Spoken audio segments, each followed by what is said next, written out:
We're going to try to do some rapid-fire questions now. So, Quix asks, well, actually, he has a statement first, a compliment. He says that 3D modeling in the Turning Point trailer is stunning, be it characters, environments, and objects. How much of the CGI trailer production will be reflected in the actual gameplay modeling in terms of level of detail, texture quality, and lighting effects? And were the actual gameplay characters based on CGI models with simplified details, or are they two different processes? So, the short answer to that is we inspired each other. So the Endurance boat that you saw in there, we sent them a version that we constructed, and they made their version off of ours, and we got that back, and so we've been using and cross-blending our assets. Same thing goes with all the assets that we used in the trailer. We would send them our initial versions, our game versions, and they would up-res them. Obviously, in this current generation, we can't get up to that same level that you would have in a pre-rendered movie. But I think that the fidelity of the game is going to be very high, definitely on the top tier of the competition out there. Great. And I do want to just mention to everybody listening that there were a ton of very technical questions and you know, how long did this process take and step-by-step questions. And we're actually in the process of working on a making of the trailer similar to what we did with Game Informer with the making of the cover, and that will debut at Game Informer within, I think, the next couple of weeks. And that will go very in-depth into the process. So we weren't ignoring your questions. We're just saving that for a much better way to present the information. And on top of that, in mentioning that, we did have the privilege of having Meagan join us in Tokyo a couple of months ago, long before she took the opportunity to jump over the Crystal, where we actually interviewed Ikamori-san, Azue-san, two of the lead guys from VisualWorks who helped create that phenomenal trailer for us. So you'll see a little bit of insight into their process and how they really enjoyed working with us, and we enjoyed working with them. Great. Let's see how I pronounce this one. Psycho at D asks, he actually seems to have a concern about how Lara is portrayed in the game, and he says, are you going to lose sight of Lara as a person in her own right, a strong-willed woman who does not always need a strong male lead to save her? I got a little bit worried when I saw this part in the trailer, and he's talking about the arm reaching out and saving her. So I know you guys have something to speak to in that regard. Karl? Brian? All right, so just like Karl said, we're taking Lara through a character arc. And while she might not be at the beginning of this adventure, she might not have all these skills, but she still has that inner strength to survive. So when she's pulled out, I mean, she's basically drowning. There's nothing she could have done. So I don't think there's anything she could have done in that situation. But she had to jump across a boat that was crashing.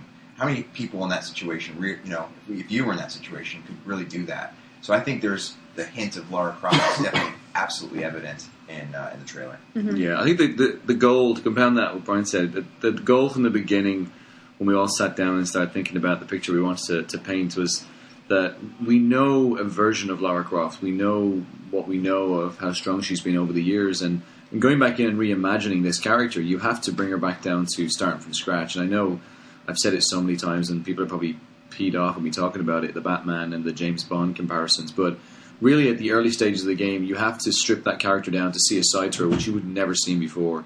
A very sort of deep and psychological side to how we get to Lara Croft being that forged hero.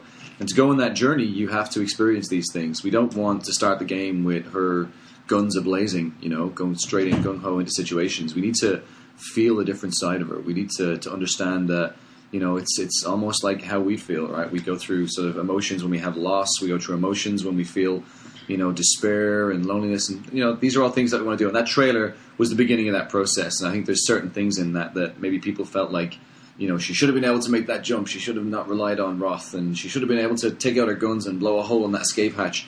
But this is a girl who stepped foot in this boat thinking she was going on her first adventure. She didn't think she was going to have to go through all this. So, a lot of it's to do with character arc.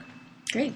Well, speaking of the person who rescued her, this is a funny one that everyone was curious about. Who saved her? Who is that arm that is attached to? God, so, the one that asked that too. So let's just say it's not Roth, but that is a character which we're not going to do too much detail, but we may reveal over the course of the campaign. But it's not really up for debate right now. That's just a person who happens to be in the right place at the right time.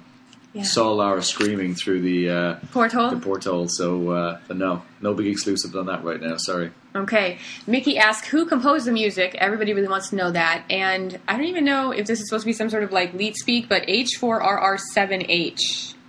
asks, any word on whether or not this will be the first Tomb Raider in 15 years to have a commercialized soundtrack release? So 2 parts to that is that we're going to make a bigger announcement later in the year about the composer. So I know we've worked with some early concept work with a great guy called Alex Dmitriev, who unfortunately this piece is not a piece that he's worked on. He was phenomenal in helping us with our early stage stuff. This is a complete new composer and somebody who we've brought in to work on the game as well as this piece to make sure that everything we do is consistent. So I look forward at the end of the year to be able to help sort of shed some light on that and tell you who he is. I'm stoked and delighted. I think the rest of the team are to have this person on. So I hope nobody tries to be sleuthy and pick out whether or not they can get vibes from other projects he's worked on. And I think I mentioned it to Meagan the other night. Is I'm a huge fan of soundtracks, and I know a lot of people in the studio are. We share a lot of them between us and what's good and what we should be listening to.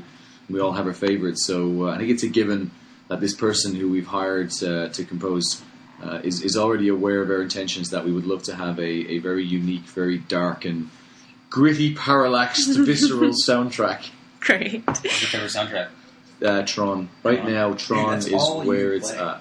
That is all you play. That is, I get one. So I have soundtracks for my sort of moods. You know, Inception's a phenomenal. I'm gonna go Blade Runner and Social Network. Vangelis. Oh, Vangelis is old school. Yeah, that's cool.